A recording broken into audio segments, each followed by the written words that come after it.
जिन student को UP PCS का आने वाला प्रीलिम्स देना है वो ध्यान से सुने। सारे फ्री इनिशिएटिव के पापा वीडियो आपको लगातार इसी चैनल पे स्टडी फॉर सिविल सर्विस में हमने दे दिए हैं। पीवाईक्यू के सारे सब्जेक्ट वाइज पापा दे दिए हैं। करंट का पापा एग्जाम से करीबन 20-21 दिन पहले मिल जाएगा। इसके अलावा डिवाइस टारगेट आज से आपको मिलना चालू हो जाएंगे। लिस्टिंग के पापा सारे वीडियो जो हम दे रहे हैं लगातार। टेस्ट सीरीज के सारे वीडियो अपलोड कर दिए गए हैं, पेड क्विज के अपलोड कर दिए गए हैं, है ना। और मोस्ट इंपॉर्टेंट जैसे गवर्नमेंट स्कीम, यूपी वाली जो है स्कीम, जितने भी जो वीडियोस जरूरी होते हैं, मिसलेनियस पापा, इकोनॉमी पापा, सारे हमने दे दिए हैं। कुछ और बचा होगा जो है दे दिया जाएगा। कोई डाउट, कोई कमेंट, कोई सजेशन, आप प्लीज कमेंट करके बताएं तुरंत। यूपी पीसीएस प्रीलिम 2025 जो 12 अक्टूबर 2025 को है, उसके लिए जो भी छात्र सीरियस हैं, सबसे पहला यही ध्यान रखें कि आपको जीएस का प्री का कट ऑफ निकालना ही निकालना है। सीसेट में तो सिर्फ क्वालिफाइंग करना है 33%। वो हमारा जो है सीसेट के फ्री पापा वीडियोस से प्लस जो है फिर 2018 से अभी तक के पेपर से आराम से सीसेट वाला पोर्शन जो है आपका क्लियर हो जाता है। जीएस में मेन है, जीएस में आपको 150 क्वेश्चन 200 नंबर में से टारगेट इतना रखना ही पड़ेगा। 105 क्वेश्चन का टारगेट रखिए, 140 नंबर का टारगेट रखिए, तब जाके कट ऑफ क्लियर होता है, क्योंकि 2-4-5 क्वेश्चन हर बार की तरह गलत होते हैं। ठीक है, अब ये पूरा कैसे किया जाता है वो समझिए। सबसे पहली बात तो ये कि 150 में से 120 से 125 क्वेश्चन इन तीन चीजों से हर बार आ जाते हैं। एससीएस का सिलेक्शन मटेरियल जो कि इस बार 1300 पेजेस का है। एससीएस पेड क्विज जिसमें हम 4-5 क्वेश्चंस की प्रैक्टिस करा रहे हैं, पूरे सिलेबस का निचोड़ एक तरह से देने की कोशिश कर रहे हैं। इजी टू मॉडरेट टाइप के क्वेश्चन सारे इसमें हमने करा दिए हैं। एससीएस टेस्ट सीरीज में हर आयाम की प्रैक्टिस हो रही है, easy, moderate, tough, conceptual, factual, Hindi.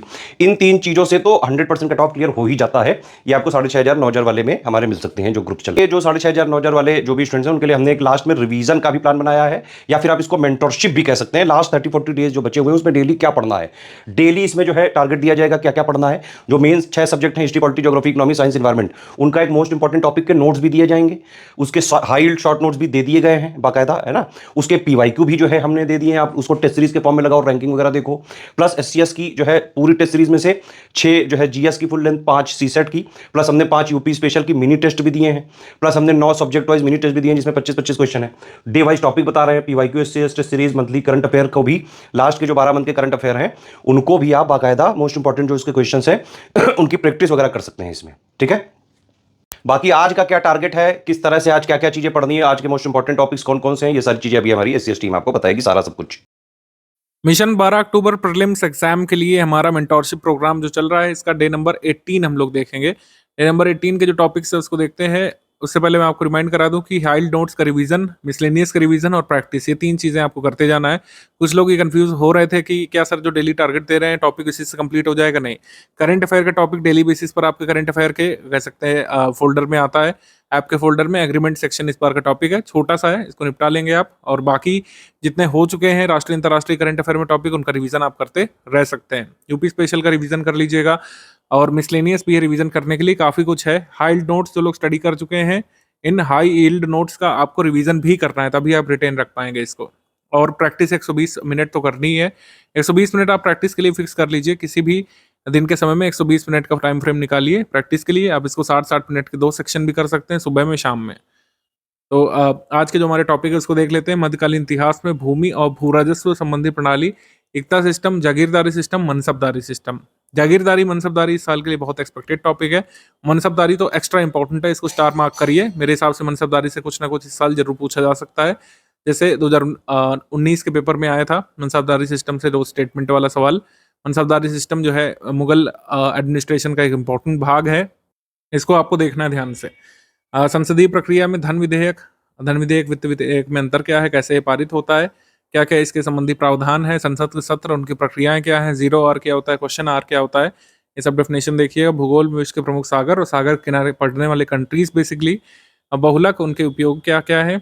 पर्यावरण में खाद्य श्रृंखला, इसका क्या जो है औचित्य है, इसको देखना है। भारत में लोक वित्त यानी पब्लिक फाइनेंसेस इन इंडिया, ये आपको इंग्लिश मीडियम के टॉपिक गिवन है। जैसे हिंदी मीडियम को होता है, इंग्लिश मीडियम का भी गिवन है, और हमेशा इंग्लिश मीडियम में कंटेंट भी होता है। सब कुछ बाइलिंगुअल होता है, भले ही हम यहाँ पर पूरा ना दिखा पाए डेली टारगेट डिस्कशन में। लैंड और लैंड रेवेन्यू सिस्टम में बेसिकली लैंड रेवेन्यू सिस्टम सल्तनत काल का बहुत ज़्यादा कह सकते हैं रिलेवेंट नहीं है। सल्तनत काल में आपको बस ये पता होना चाहिए कि किस शासक की क्या क्या पॉलिसी थी, वो ऑलरेडी डिस्कस हो चुका है पिछले डेज में। मुगल काल में लैंड रेवेन्यू सिस्टम बहुत कह सकते हैं स्ट्रक्चर्ड कर दिया था। अकबर ने इसको इंस्टीट्यूशनलाइज किया था। जो वर्ड है तकसीमात का क्या मतलब होता है, जिहाद या फिर सायरे जिहाद का मतलब क्या होता है, ठीक है, तखशीस और ये तशखीस में क्या अंतर होता है, ये सब जो बेसिक डेफिनेशन से इसको देखिएगा। जैसे इक्ता का मतलब क्या होता है, पड़ौती भूमि मतलब क्या होता है, ये सब देखना है आपको। ये सब गिवन है। गल्ला बख्शी, लंक बटाई, खरबार सिस्टम, ये सब लैंड रेवेन्यू सिस्टम कहाँ कहाँ पे चलते थे, मनसबदारी सिस्टम कैसे ये एक मिलिट्री और सिविल सर्विसेज को मिला करके ये एक सिस्टम सर्विसेज का बनाया गया था मनसबदारी का।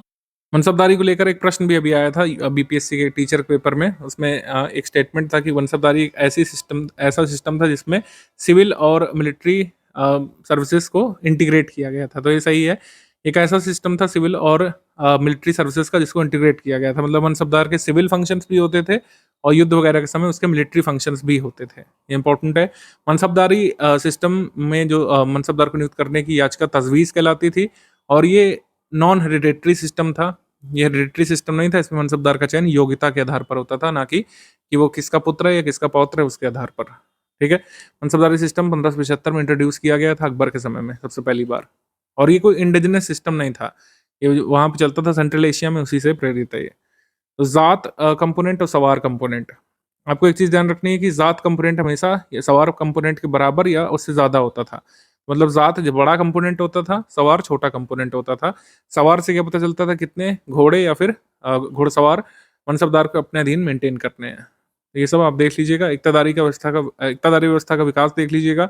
इक्तादारी व्यवस्था सल्तनत काल में प्रचलित थी, मनसबदारी व्यवस्था मुगल काल में, ये आप ध्यान रखिएगा। धन विधेयक, वित्त विधेयक से जुड़ी प्रक्रियाएं इंपॉर्टेंट है, कौन कौन से आर्टिकल्स इससे संबंधित हैं, संसद के सत्र, उनकी प्रक्रियाएं, या सत्र अवसान कैसे होता है, कौन अनाउंस करता है, कोरम क्या होता है, जो छोटे छोटे डिटेल्स हैं, क्वेश्चन आर क्या है, ये सब देखना है आपको।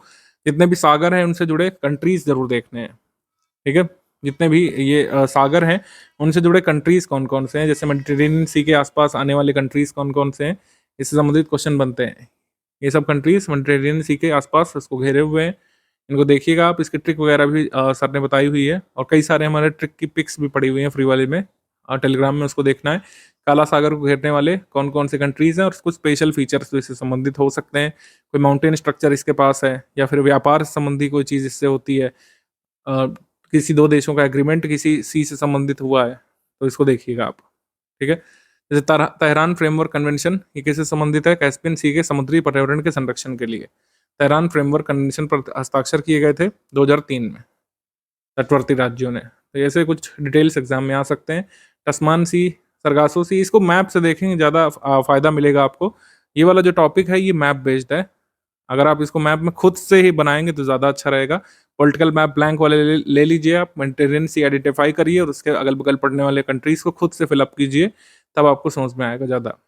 पीला सागर, येलो सी कैसे संबंधित है, और जो जो क्षेत्र चर्चा में रहे हैं उसको तो आपको छोड़ना ही नहीं है। और फिर बहुलक यहाँ पर देख लेते हैं साइंस में।